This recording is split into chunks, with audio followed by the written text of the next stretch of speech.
नमस्कार, मी प्रतीक्षा. माझ्या यूट्यूब चॅनलवर तुमच्या सगळ्यांचं मनापासून स्वागत.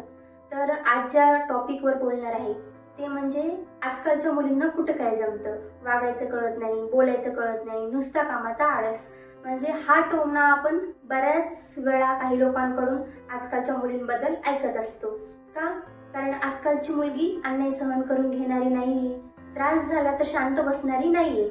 म्हणजे जोपर्यंत ती दुसऱ्यांच्या हो मध्ये हो मिळवत असते तोपर्यंत ती खूप छान, गुणी, सभ्य, संस्कारी असते. पण ज्या वेळेस ती स्वतःची बाजू स्पष्टपणे मांडण्याचा प्रयत्न करते त्यावेळेस ती काही लोकांसाठी वाईट ठरते आणि मग त्यावेळेस तिला असा टोमणा दिला जातो की आजकालच्या मुलींना कुठं काय जमतं, वागायचं कळत नाही, बोलायचं कळत नाही, नुसता कामाचा आळस.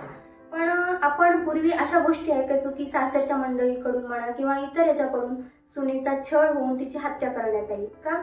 कारण तेव्हाची मुलगी ही शांत बसायची, अन्याय सहन करायची, कितीही त्रास झाला तरी शांत राहायची आणि त्यामुळे तिच्यासोबत हे वाईट कृत्य घडायचं. परंतु आताच्या मुली शांत बसत नाहीत, त्रास झाला तर अन्याय सहन करत नाहीत. त्यामुळे हे कुठंतरी कमी प्रमाणात थांबलेलं आहे आणि आताही अशा काही मुली आहेत ज्या अन्याय सहन करतात, त्रास सहन करतात, मग त्यांच्यासोबत हे असं वाईट कृत्य होतं.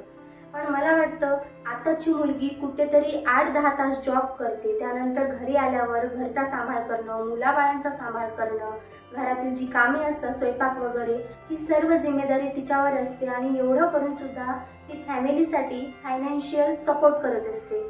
आणि तरी सुद्धा काही लोकांची अशीच विचारसरणी असते की आजकालच्या मुलींना कुठं काय जमतं, वागायचं कळत नाही, बोलायचं कळत नाही, नुसता कामाचा आळस. भलेही ती जॉबवाली असो, घरचं काम करो, काही करो, म्हणजे तिचं स्ट्रगल काही लोकांना मुळीच दिसत नाही. आणि मान्य आहे की काही लोकांना असं वाटतं की तिला म्हणजे पुरणाचा स्वयंपाक वगैरे ह्या अशा गोष्टी येत नाहीत आजकालच्या मुलींना. पण आताच्या काळामध्ये तिच्या नवऱ्याला, तिच्या मुलाबाळांना जे काही खायला आवडतं ते तिला छान प्रकारे बनवता येतं.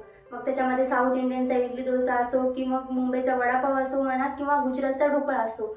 म्हणजे ज्या ज्या परिस्थितीमध्ये पुरुषांना जे जे खाण्यामध्ये आवड निर्माण झाली ते ते स्त्रियांना बनवता आलेलं आहे. आणि तिला जे बनवता येतं आताच्या काळातल्या मुलीला ते पूर्वीच्या बायकांना बनवता येत नाही. म्हणजे त्यामध्ये दोष तिचा किंवा त्यांचा नाही. जसं जसं खाण्यामध्ये आवड ज्या गोष्टीत असते ते ते स्त्रियांना बनवताच आलेलं आहे.